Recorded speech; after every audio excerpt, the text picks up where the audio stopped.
Happening now, waiting on the Fed. We're expecting a major decision from the Federal Reserve today that could impact your wallet. It's on whether or not to raise interest rates. We'll take a look at the fine line they're trying to walk between fighting inflation and calming turmoil in the banking sector. Also new this morning, an inside look at one of the largest military exercises in years between the U.S. and South Korea. Those live fire drills taking place close to the country's border with North Korea as Kim Jong-un continues missile tests. Plus, happening now, day 2 of a massive school strike in Los Angeles. Thousands of kids will not be heading to the classroom this morning. We'll take a look at where negotiations stand and what this strike means for the thousands of students and parents impacted. And a whale of a tale. A group of friends back on shore after a massive whale hit their boat, causing it to sink. They're now saying about their miraculous rescue and the adventure of a lifetime. Can't wait for that one. Well, thank you for joining us this morning. I'm Zinklea Samoa in for Savannah Sellers. And I'm Joe Fryer. We'll have those stories for you just ahead, but we want to begin with the latest on the New York grand jury investigation into former President Donald Trump. The grand jury is reconvening today, and they could begin deliberating over a possible indictment against the former president. It's part of the Manhattan District Attorney's investigation into alleged hush money payments made to Stormy Daniels back in 2016. Trump has denied all accusations made against him. Now, several people have come forward to testify in court, including Trump's former attorney, Michael Cohen. Now the grand jury will weigh what they heard and then make a decision. Our team is standing by this morning, including NBC News legal analyst Danny Cevallos. But let's start with NBC News national correspondent Gabe Gutierrez, who is outside the Manhattan District Attorney office. Gabe, good morning to you. So what's the grand jury going to be doing behind closed doors today? What are the final steps here as this investigation starts to come to a close? Well, hi there, Joe. Good morning. Well, one of the big questions today are we done seeing witnesses, or rather, is the grand jury done seeing witnesses? We believe that Robert Costello, that former legal advisor to Michael Cohen, who testified on Monday, he was believed to be the final witness, but we just don't know at this point whether the grand jury could see another one later today. Now, they have been meeting on Wednesdays at 2 p.m., and so that's why we expect them to reconvene today. If there are no more witnesses, then they could begin deliberating whether to hand down an indictment. At least 12 of them must vote for that indictment, Joe. So, Gabe, is there any indication of when we would even know about the grand jury's decision? Would it be immediate? And one of our analysts raised the point, is it possible we could actually learn about this through Trump first? Oh, absolutely. That is a very real possibility. And we would not know immediately because that indictment would be under seal until former President Trump, if he were to be indicted, if he were to be arraigned, then it would become public. But there is a possibility that President Trump's legal team would be informed by prosecutors to coordinate that possible surrender. And then certainly, as former President Trump is known to do, he could reveal that through social media first. Joe? And as the former president waits, do we know what he's doing right now? Well, he has put forth a series of postings on his social media, attacking what he calls a Soros-funded district attorney in Alvin Bragg, and attacking this as a political witch hunt. But also, we're learning a bit more from the New York Times, and the paper is citing friends and associates of the former president who say that he is ready and that he welcomes the idea of a perp walk, and that he has even mused openly about whether he should smile for the assembled media. But those associates that spoke to the New York Times saying that no one is quite sure whether his remarks are bravado or genuine resignation about what may lie ahead. Right. Joe? Gabe Gutierrez with the very latest from Manhattan. Gabe, thank you. Now let's bring in NBC News legal analyst Danny Cevallos. Danny, good morning. So we've been talking about this for days. How long should we expect this process to go on for, and what should we be looking for? Oh, the dreaded timeline question. How soon? And the answer is who knows? Because you take the normal rules of procedure and you throw them out the window when you're dealing with potentially the most significant defendant in the history of criminal prosecution. I mean, just take a look at procedurally how this will differ from normal New York procedure. Normally, you go to the precinct, you turn yourself in, you get processed a little there, you go to central booking, you might even wait in jail before you see a judge. That will not happen with the former president. It can't happen. He's flanked by security, by federal security at all times. So the timeline question, hard to say. But We have an idea at the different kinds of financial crimes that we may be looking at, but we really won't know until, when, and if that indictment is unsealed. As you mentioned, all of this is unprecedented, but if he is indicted, he has to come to Manhattan at some point, right? Do we know how quickly that would have to happen and what the next steps would look like here? Absolutely. There's no hiding out in other states. The Constitution requires that extradition from one state to another isn't automatic. You can't really fight that. It's a different question when you're talking internationally, but within the country, it's going to happen whether or not Trump wants it to or not. So he'll show up. He'll turn himself in. He won't be arrested traditionally with the cuffs, but they will process him in a way that is different from the normal procedure. And a mugshot, we think? Like all that? I wrote a column about this. I think Trump should absolutely do the smiling mugshot, but you got to go all in. Full suit, solid color tie. Tom DeLay, many years ago, about over 10 years ago, I think, originated not the smiling mugshot, because Robert Downey Jr. did it. You have plenty of people before that who have smiled for a mugshot. Pablo Escobar. But when you go in all the way with a suit, a tie, you make it into a headshot, and then ever after, when you search that person on the internet, you're only going to get a smiling, at best, passport photo. So, look, I think he should absolutely smile. He'll come in full suit, not a problem. He's always in a suit. So I think that would be a smart move. A lot to watch in this case. Danny Savalos, thank you so much. Turning to the weather now, California dealing with significant damage as more heavy rain moves in. People there are dealing with yet another powerful atmospheric river. It is the 12th major storm they've had this season. Here for more on this is meteorologist Michelle Grossman. Hey, Michelle, good morning. Hey there, guys. And we're going to see more rain today. We're going to see the potential for more flooding, higher elevation snow as well, and really windy conditions. So I do think we have some video out of Santa Cruz where we had a tough day yesterday. Really, the atmospheric river yesterday aiming to South California. Look at these trees down, cars damaged. We had roads that were flooded, some cars that were submerged. Just a really tough travel day. And we're going to see that much again. We're seeing erosion in some spots. Oh my gosh, that sea mist there. And we're looking at winter alerts this morning because we do have storm alerts all across the West, whether it's a wind alert, a winter alert, also rain flooding alert. So storm alerts, we have snow alerts through the Southwest into the Intermountain West, all along the coast as well. We do have some winter weather advisories, some winter storm warnings as well. We have flood watches. Where you see the red here, that is your flash flood warning. So that's going to pop in from time to time where we see those heavier downpours. And we could see a few more inches of rain, especially in parts of California. Now, snow moving into portions of the Great Basin and also into the Rockies. So a flood watch, that's where you see the green. That includes Fresno, Los Angeles, San Diego. I know we had a lot of rain there yesterday. Rain is still falling. This is what radar looks like right now. You see some heavier pockets where you see those brighter colors, the yellows, the reds, the oranges. That's where we're seeing those downpours. The pink here is that freezing precipitation in between the rain and also the snow. The snow is in the higher elevation, and that's where we're seeing that snow falling. That's the blue. And then as we go into the Rockies, we're seeing that as well. So heavy rain this morning, 1 to 2 inches on top of those really saturated grounds.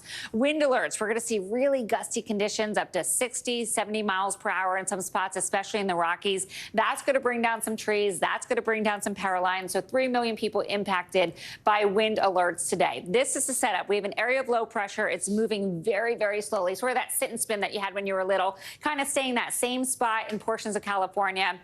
Then it's going to slowly move inland. That's where we're going to see the precipitation really take over the Great Basin, also portions of the Rockies. So snow and rain lingering. And then guess what? We have another storm system moving in tomorrow. So it's day after day where we're seeing these storm systems.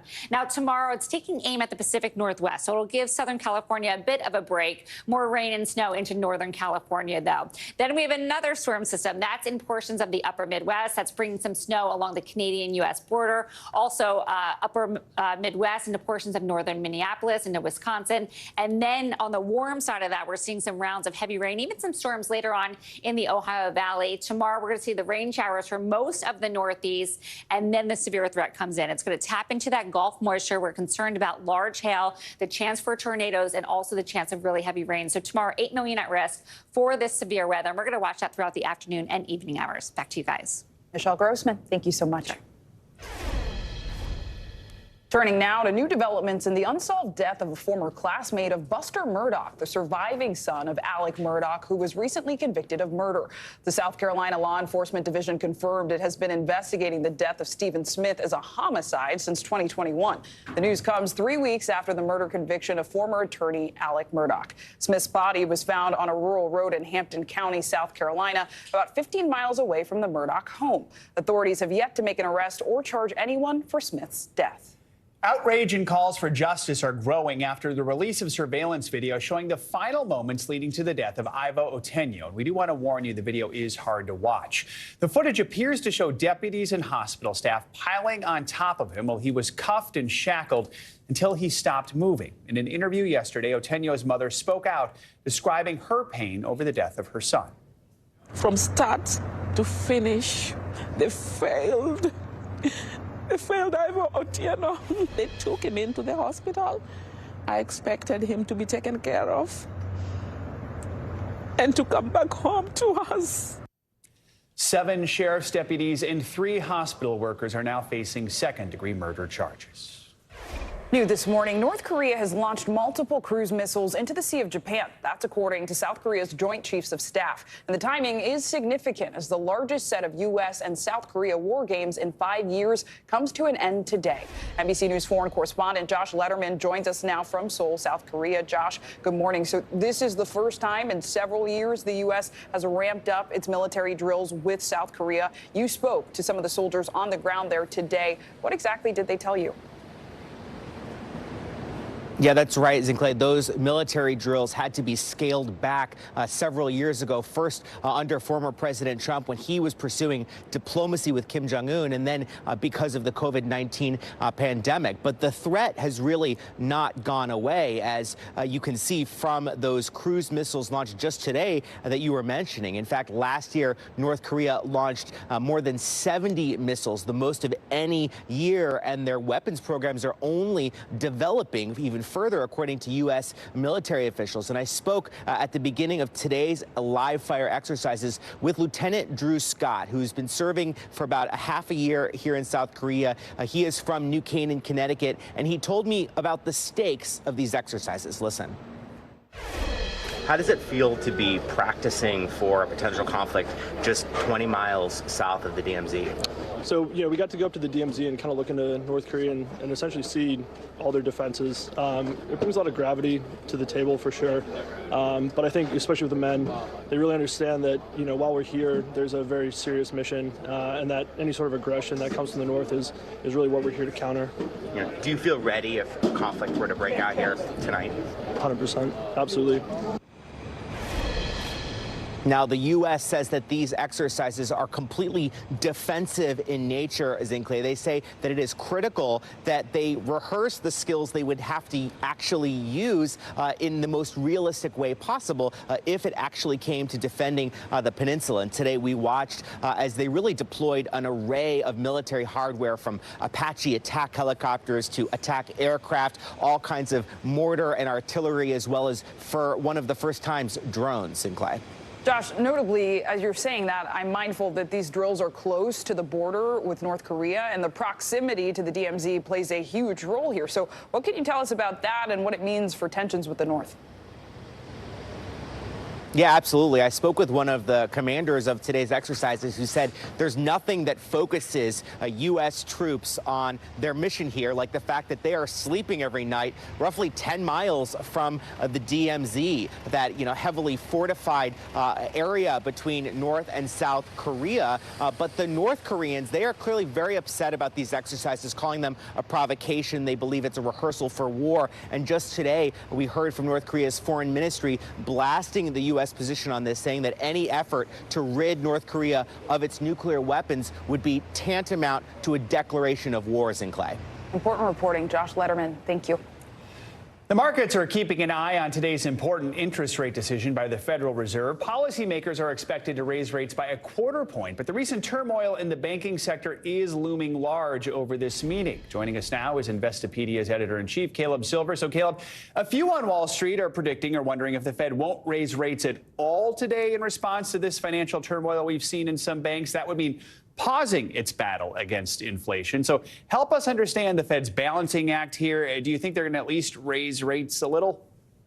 Yeah, the probability that the Fed will raise rates is about 80% if we look at Fed fund futures. That's one of the tools we look at to see where traders and investors are betting, because the Fed is still battling inflation, which is around 6%. Remember, the Fed wants it at 2%. That gap there is a big delta. Inflation is slowly coming down, just not as fast as the Fed wants. But the raising of those interest rates has really hurt the balance sheets of banks. We've already seen 2 banks get taken out, possibly a third coming up. So they have this balance to deal with at the moment right now. But if they do raise rates a quarter point, like we expect, this will be the highest level of interest rates since 2007, and they'll be between 4.75% and 5%. And we know what that's done to the housing market. We know what that's done to the slowing of inflation, but we also know what that's done to banks' balance sheets. So, yeah, I mean, because the rising rates are at least part of the problem for some of these struggling banks, I mean, what kind of tools does the Fed have at its disposal when it comes to preserving financial stability in the banking sector? And you've talked about this. We're going to hear from Jerome Powell later today. How important is the Fed's messaging on this going to be?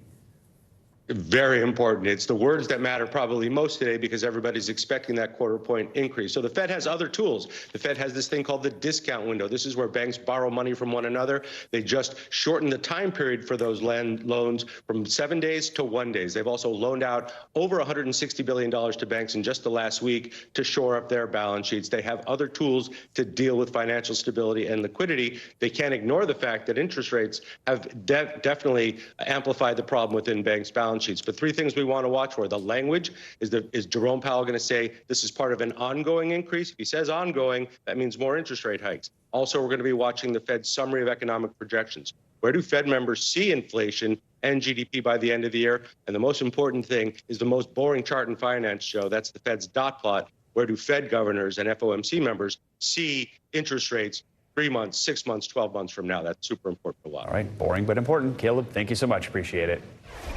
New this morning, a group of friends have quite the story to tell after a boating trip quickly turned into a nightmare on the high seas. A massive whale hit their boat, sinking it. Incredibly, they were rescued hours later, and now they have quite a tall tale to tell. NBC News correspondent Sam Brock spoke with 4 people on board that boat and joins us now. Hey, Sam.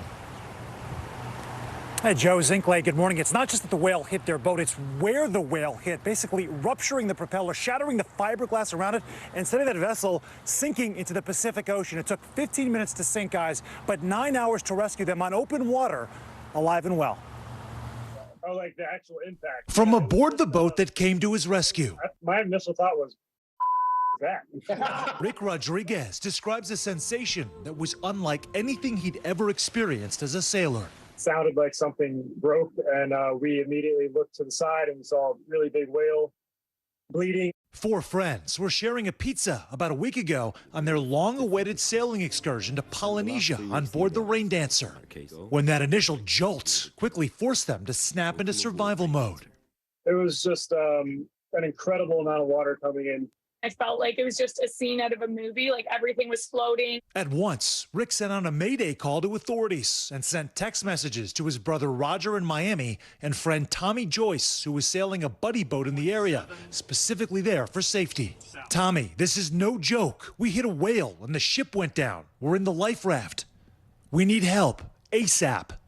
What followed was a digital version of telephone involving texts, WhatsApp messages, the U.S. Coast Guard, and the Peruvian government. But as the friends anxiously waited on an inflatable life raft and dinghy, a sign of hope. And then I posted on Facebook's Boat Watch, and it was the Boat Watch group that ended up having somebody on there that knew a sailing vessel, Rolling Stone. I think about 60 miles, 65 miles away when we realized that we were the closest boat. 9 hours later, that boat, named Rolling Stones, pinpointed their exact location and scooped up the 4 sailors. We saw them so far out, and then we realized we're still like an hour and a half away from them. But for that hour and a half, we were really, really excited. For this confident group, there was never any doubt they'd survive, even in rough waters. This experience made me realize how, how capable we are and how skilled we are to manage and cope with situations like this. An interesting twist to this, guys, is the fact that Rolling Stones arrived at night, and you might think that would affect their visibility. But in fact, in this case, it was an asset because there was a light on the dinghy that was bobbing up and down that they were able to see. Again, an hour and a half away. But no, they were going to reach those sailors. And what a miraculous ending it was. Zinkley and Joe. So glad they're safe, Sam. Thank you. Coming up, China's president wraps up his key meeting with Vladimir Putin. We'll have more. Tune in.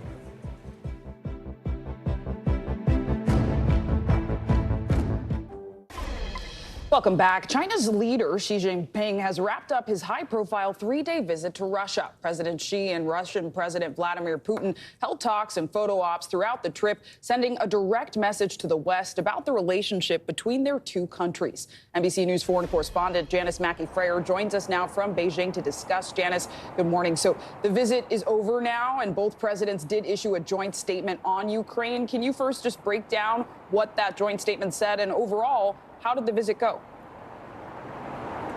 Well, China's Xi Jinping and his Russian counterpart, Vladimir Putin, of course, they framed this summit as a success. They deepened their economic partnership and showed support for each other against international sanctions and a lot of scrutiny.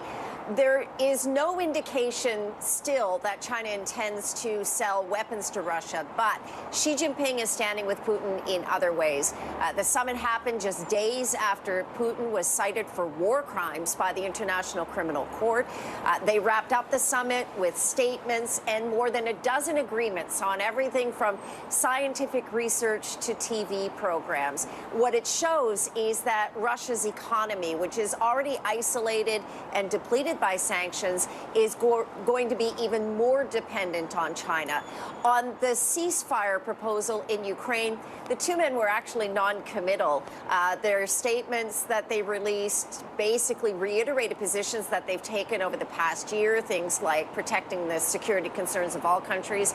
But they did unite in blaming the West and NATO for standing in the way of something more meaningful of an agreement in Ukraine. And Janice, John Kirby, the National Security Council Strategic Communications Coordinator, spoke during the White House press briefing just yesterday, and he responded to part of that joint statement you broke down for us regarding the war in Ukraine. So first, let's take a listen to what he said. So now if China wants to play a constructive role here in this conflict, then they ought to press Russia to pull its troops out of Ukraine and Ukrainian sovereign territory. They should urge President Putin to cease bombing cities, hospitals, and schools, to stop the war crimes and the atrocities and end the war today. It could happen right now. So, Janice, what is the potential impact from the visit on the war and China's ability to sway Russia one way or the other? It doesn't move things forward or any closer to some sort of ceasefire agreement in Ukraine that all sides could agree on. The concern at the White House and in other Western countries is that any Chinese proposal might actually keep Russian territorial gains in place, which is something that Ukraine's government says it simply won't accept. What China gains in wading into this space of trying to cast itself as a potential peace broker is a strategic partner in Russia that has similar views on the U.S. and American foreign policy.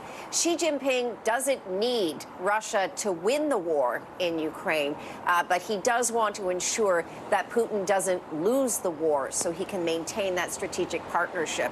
And it's why the two have now publicly committed to meeting yet again when Putin visits China later this year. And while there wasn't much progress when it comes to the war in Ukraine, I know China and Russia have agreed on a number of economic and business deals. What are some of them, Janice? Everything, you name it. There's scientific research, television programs. They're talking about deepening ties on a number of fronts. It's mainly, though, energy, cheap Russian energy. There's a lot of talk toward a second pipeline that would be sending energy to China. China has had a voracious appetite for it, and in many ways, it's been helping to keep Russia's economy afloat as Western sanctions continue to isolate the country. Janice Mackey-Frayer, thank you so much. More international headlines now. Several people are dead after an earthquake in Pakistan and neighboring Afghanistan. Claudio Lavanga joins us now from Rome with that and other international news. Good morning, Claudio. Good morning. At least 13 people died across Pakistan and Afghanistan after a 6.5 earthquake struck a border across the two countries on Tuesday. Now, according to Pakistan's emergency services, 9 people died after their mud brick homes collapsed in remote areas, while at least 200 other people were brought to hospitals, some of them in a state of shock. Across the border in Afghanistan, a spokesperson for the Public Health Ministry said that at least 4 people died there and 20 others were injured. Now to South Korea, where the Defense Ministry said that South Korean and U.S. forces will hold their largest ever live fire exercises in June. The ministry said in a statement that through the exercises, the combined forces will demonstrate the alliance's formidable firepower and mobility on an unprecedented scale. The exercises will be part of a series of events marking the 70th anniversary of the alliance between the two countries this year. And Japan stunned and upset American baseball fans by winning the Baseball World Classic title. The Japanese team defeated defending champion United States 3-2 Tuesday night, and won the title for the first time since 2009. This is the second straight major title for Japan after they beat again the U.S. 2-0 in Yokohama in 2021 to win Olympic gold medal. Sinclair, Joe. Some big wins there. Impressive. All right, thanks, Claudia. Appreciate it. The stars were out in full force at the White House yesterday. President Biden awarded the 2021 National Medal of the Arts and National Humanities medals in a ceremony in the East Room. Yes, you heard me right. These were the 2021 awards. You see, the ceremony was postponed because of COVID. Honorees included Bruce Springsteen, Gladys Knight, and Mindy Kaling. The president kicked off the event by praising them all for their work. The work of our honorees is as diverse as the nation that celebrates with them today. But common threads weave them together in many ways, the very fabric of America. Above all, you're masters of your craft. NBC News White House correspondent Ali Rafa joins us now with more on all this. So, Ali, this is the first time the president's held this ceremony since taking office a while back. Remind us about these two sets of awards and how they work. Yeah, good morning, Joe. This was a long time coming for these recipients. As you mentioned, they had to wait an extra year to finally receive these awards yesterday. And these awards are the federal government's highest honors for contributors to the arts and humanities. These are given to actors, singers, scholars, authors, all who the White House says have made significant contributions to the United States, have made it a better place. The president at one point yesterday calling them all masters of their craft. So this was just some of the best that America has to offer, all in the same room yesterday. Let's take a closer look at who those folks are. President Biden honored 12 artists and groups with the National Medal of the Arts. He also awarded the National Humanities Medal to 11 recipients. Tell us a little about this latest class of honorees. Yeah, some of them are definitely recognizable faces. You've got almost 24 time Grammy award-winning singer Bruce Springsteen, singer Gladys Knight, also known as the Empress of Soul, designer Vera Wang, actress Mindy Kaling, as you mentioned, of The Office, the first woman of color to both create, produce, write, and star in a primetime sitcom. The president poking some fun at the fact that Office takes place in Scranton, obviously his hometown. He also honored actress Julia Louis-Dreyfus, who's won dozens of awards really throughout her comedy career.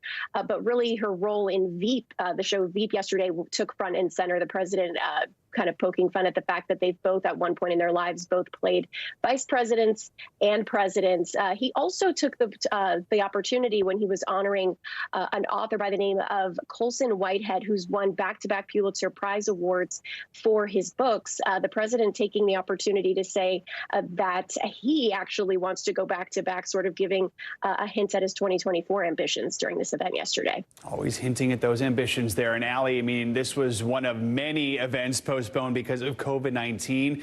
Did the White House tell us what else we can expect to see as we start to get back into this sort of post-pandemic sort of schedule? Yeah, when you think about even President Biden's trip to Ukraine and Poland last month, that would have been unthinkable during the pandemic. And now you see him getting ready to travel to Canada tomorrow. The vice president's getting ready to go to Africa next week, just a few weeks after the first lady was just there.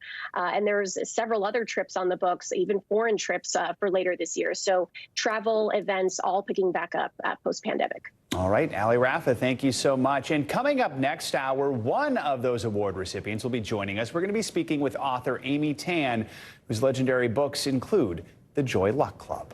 Also coming up, from the classroom to the picket line. When we come back, we'll have the latest on the school worker strike in Los Angeles that's leaving hundreds of students locked out of class. And pet lovers, this one's for you. What new research shows about how your furry friend could be affecting just how well you sleep. Stay with us. You're watching Morning News Now. Los Angeles school workers are on strike for a second day, and that's leaving more than 400,000 students locked out of schools there. Employees are fighting for higher pay and better benefits, and they say they're planning on striking for a third day if their demands are not met. NBC News national correspondent Miguel Almaguer has the latest.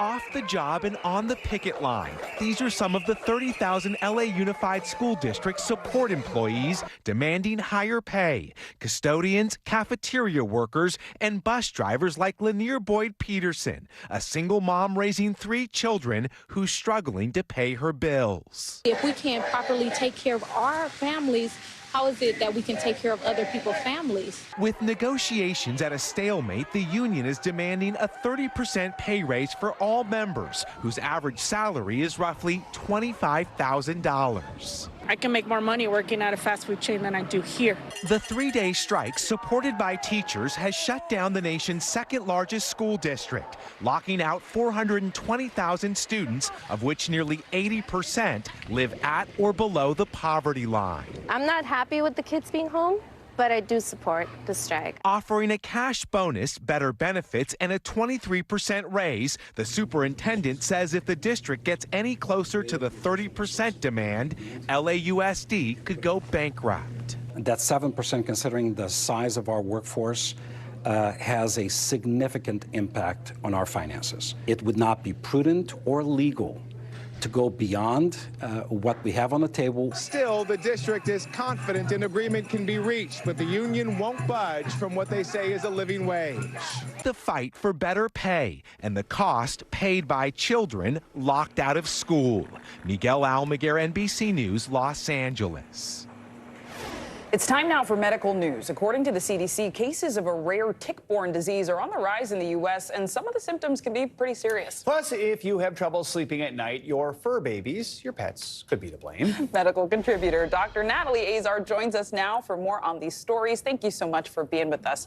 So first, I wanted to dig into a new study about kids and vaping. It actually surveyed parents, and while vaping can be harder to detect than smoking, many parents actually say, I believe I could tell if my child was vaping. So what else did the study find? Yeah, so, well, you were right. About 50% of parents said that they think that they would know if their child was vaping. About 4 out of 5 also say that they think that their child knows the risks of vaping, which is a really high number. Doesn't that sound like a high number to you guys? Because unless you're having this conversation very regularly with your child, I don't think it's something that we talk about as frequently as, let's say, our generation, my generation. I'm older than you guys, when we talked about smoking so much. I think we kind of like really imprinted that in our kids, but maybe not so much about vaping. So my doctor's orders are pretty straightforward. Talk with your children. It's incredibly important. Know what your kids are doing, know what your friends are doing, talk to other parents and know what's going on at these parties, and know the signs. And here's the thing. Kids are really, really good at hiding things from their parents. And these vape makers have also made it really easy for kids to hide things from their parents because it could look like a phone. It could look like a regular USB thing. So things to look for might be suddenly your child has new batteries, new chargers, new USB ports. Maybe there's a funny scent. Maybe there's a cough. Anything, obviously, as a parent, you know your child the best. Anything that looks unusual, please ask. But the only way you're going to find out is if you ask. Yeah. Good advice. So the CDC says cases of a rare tick-borne disease on the rise in several states. Yes. And the symptoms can be pretty serious. So what is this disease? What should we be watching out Right. for? So, well, since 2011, the number of cases of tick-borne illnesses in this country has increased by about 25%. I think we're all very familiar with Lyme. There are so many other tick-borne diseases. Wow. One thing that came to light this week was that the Academy of Gastroenterologists released new recommendations for this thing called alpha-gal syndrome, which is a food allergy related to a bite from a Lone Star tick. That is, if you have this allergy, you eat mammalian product like meat and venison and pork, and you can develop rash and other symptoms. And the other one that the CDC is concerned about now is something called babesiosis. It's also transmitted by the same tick that transmits Lyme disease. And as you said, Joe, it can be very, very serious. So doctor's orders, number one, how do you remove a tick? You take tweezers, you pull straight up. You don't crush the tick. You want to flush it down the toilet. You want to clean your area very well with alcohol and soap. Check for ticks, not only on you, these are doctor's orders, but also on your pets. And regarding the alpha-gal diet, if you're having symptoms like this, you certainly can do a blood test, but you can also try to avoid meat products and see if your symptoms abate. And briefly here, Dr. Yes. Azar, pets and sleep. What's going on here? Apparently it's disrupting our sleep? I don't believe this study for an instant, and I bet all pet owners out there will agree with me. Yes, they did a study. They said, here are all my sleep symptoms, and these are established sleep disorders. And then they tried to correlate that with whether or not you had a pet, and they found that dog owners had a higher rate of sleep disorder and cat owners had a higher rate of leg jerks. My doctor's orders are don't believe the study. I'm kidding. There are many, many positives to having a pet sleep with us, but know the boundaries. And certainly if you have a newborn pet, you know you're going to have some sleep disruption for a little while. There's a lot of different variables here, but I would say if you cuddle with your pet and you don't have any sleep problems, please don't kick the pet out of your bedroom. Those are my orders. You're in the pro cuddle camp. I am in the pro. I'm sure the pets love you. Dr. Natalie Azar, thank you so much. You bet. Coming up, it could be a game changer for travelers. After the break, we'll show you how AI is being used to help people plan vacations and how it could impact your next trip. You're watching Morning News Now.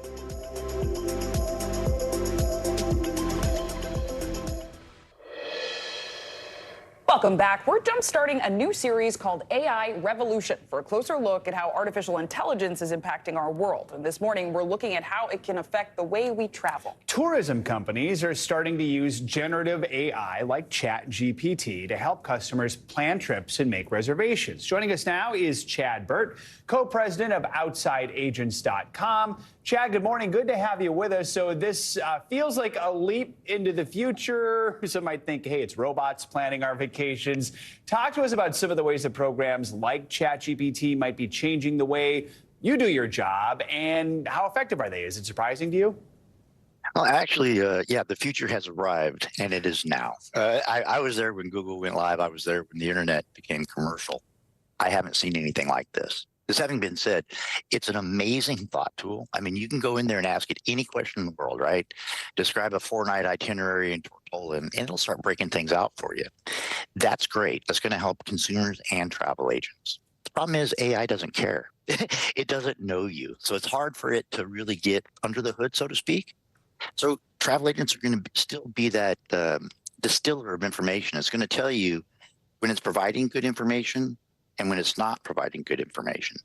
And that's the trick. I've run over 800 itinerary prompts in this thing, and it's accurate to about 85% in my professional opinion.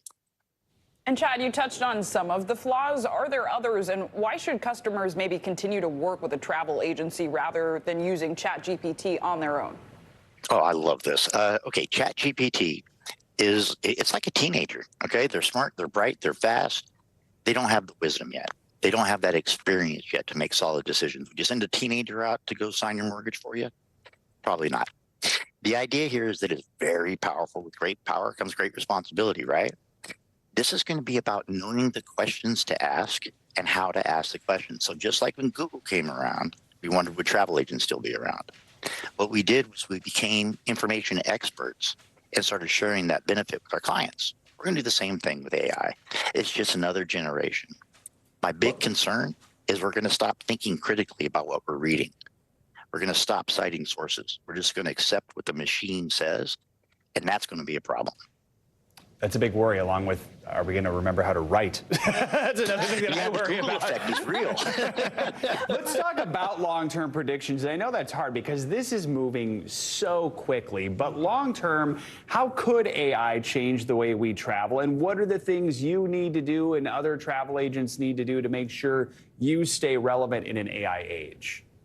Okay. First of all, book your own domestic flights, one-night hotel stays. Those are easy. Okay, you go online, you book it, you're done. Right? Daydream with the AI. Talk with it. Have it tell you stories about the vacation you want. Do all that great stuff. Then, when you have all the information, go to a professional and make decisions. Okay, I just before this interview ran AI how to set a broken femur, and it gave me really great instructions. Am I going to go set somebody's broken leg? No, it's too important. So you use AI to explore, to dream, to get those ideas flowing, and then go talk to a professional. It's the best thing you can do.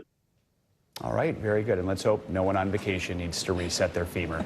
Chad Burke, thank you so much for joining us this morning. We appreciate your perspective. Thank you. Thank you very much. Now to our financial headlines. TikTok CEO plans to tell Congress his app is not controlled by any government. NBC's Bertha Coombs joins us with that and other money news. Bertha, good morning. Hey, good morning, guys. Yep, TikTok CEO says will tell Congress that the video sharing app has never and would never share user data with the Chinese government, which is a big concern but for a lot of governments around the world. He testifies before a House panel tomorrow. In his written statements, Chu says TikTok's parent company, ByteDance, is not owned or controlled by any government or state entity. Chu will pledge to keep safety on TikTok a top priority and promise to keep the platform free from government interference. Now, the Biden administration recently demanded that TikTok's Chinese owners sell their stakes or face a possible U.S. ban. Instagram, meantime, has started putting ads in search results. They'll appear when you tap into a post on the search results page and start scrolling. Instagram says the ads will initially reach people who are actively searching for businesses, products, and content. They'll eventually show up in all searches that meet its community and recommendation guidelines. Instagram's also rolling out reminder ads, which send push notifications to remind you of an upcoming event or important date, but only if you opt in to receive them. And your next Apple Watch could automatically accessorize with the watch band you choose. Apple has filed a patent for a wearable device and band that have near-field communication chips, letting the watch automatically take action when you connect or remove certain accessories. So if you, say, switch out a gold band for a silver watch band, the watch face could change to a matching color. The system could also launch a fitness app when you attach an athletic-style band. Of course, it may never come to pass, but they certainly have been thinking about it because they filed a patent for it. Ooh, this is what we call Personally, guys, news you can use, but I'm looking at my watch right now. Something you never thought you would Really? need. I don't change Now you're a like, watch now I face. need that. Now I need that. Who doesn't love a little coordination? Yeah, I don't see it. I like the same watch face even as I change the bands. That's fair. But that's just It's me. a classic. It's a classic. Bertha, thank you so much. Yeah. And coming up, she's gone from Drag Race to the Broadway stage. When we come back, we're jinxing it in a good way. My conversation with the one and only Jinx Monsoon about her historic role in a longtime Broadway favorite. This is Morning News Now.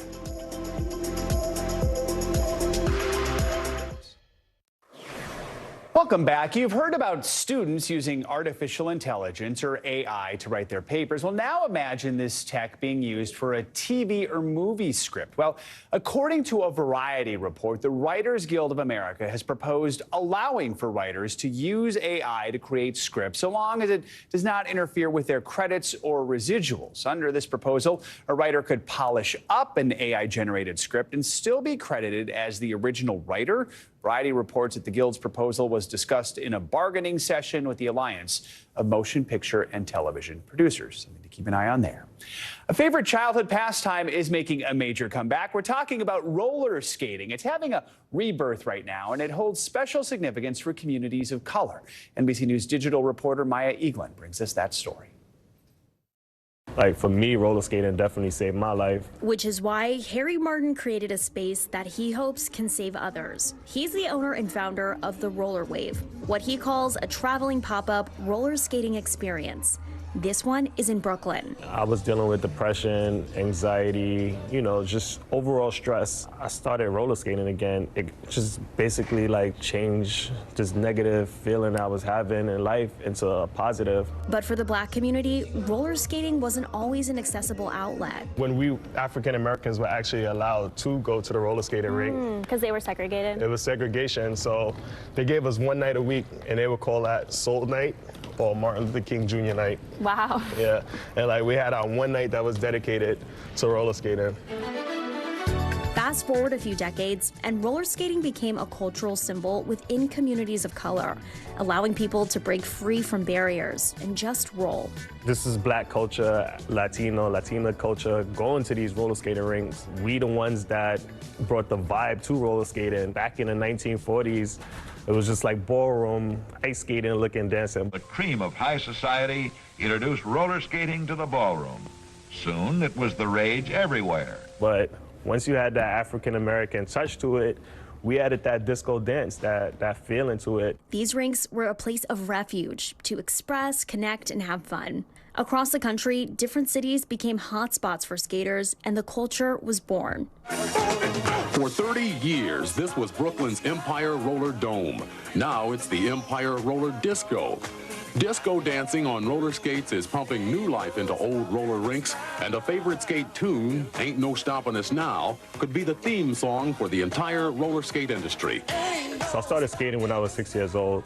I started skating at Empire Roller Skating Rink in Crown Heights, Brooklyn. Growing up in the late 90s, early 2000s, Brooklyn was like notorious for like, you know, violence.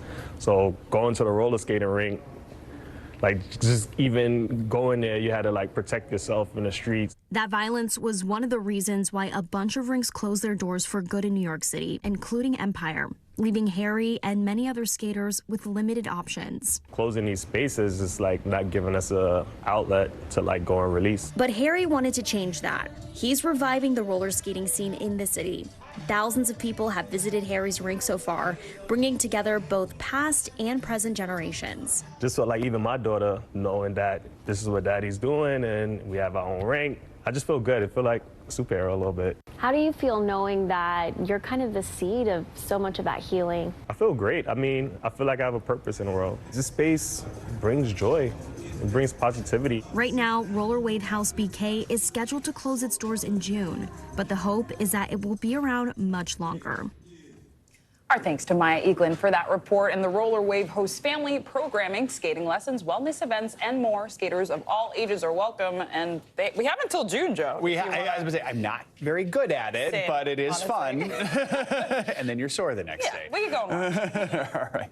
From reality TV champ to a history-making run on Broadway, Jinx Monsoon, the two-time winner of RuPaul's Drag Race, is drawing huge crowds as she tackles an iconic role in the long-running musical Chicago. I sat down with Jinx to talk about her historic run, which comes at a tense time for drag queens across the country. 8 times a week, Broadway audiences are blown away by a monsoon. Jinx Monsoon. She's the first drag queen to play matron Mama Morton in the long-running musical Chicago. I wanted to show that we can play the roles that we're good at playing, no matter what we were perceived as at birth. Jinx is a queen with 2 crowns, winning the reality show RuPaul's Drag Race twice. That paved the way for the Great White Way. It's a celebration of a life dream coming true. And she's living that childhood dream while living her truth. This is who I am. This is who I was always meant to be. This is how I am following my dreams.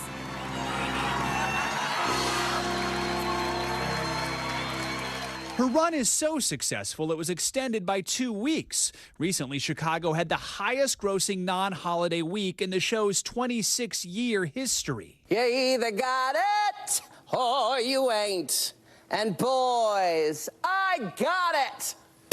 Yet, as Jinx sells out shows on Broadway, drag queens are facing a backlash elsewhere. Tennessee just passed a law restricting drag shows. Other states are considering similar bills aimed at drag performances and story hours at libraries. Does it feel like we're living in two different worlds? There are people who want progress and to move forward, and there are people who want to either stay where we are or move backwards. Her next step, hitting the road this summer for a 44-city tour, but not before finishing her historic Broadway run this Sunday. I've never been happier. I'm having the time of my life. Giving crowds the old razzle-dazzle and all that jazz.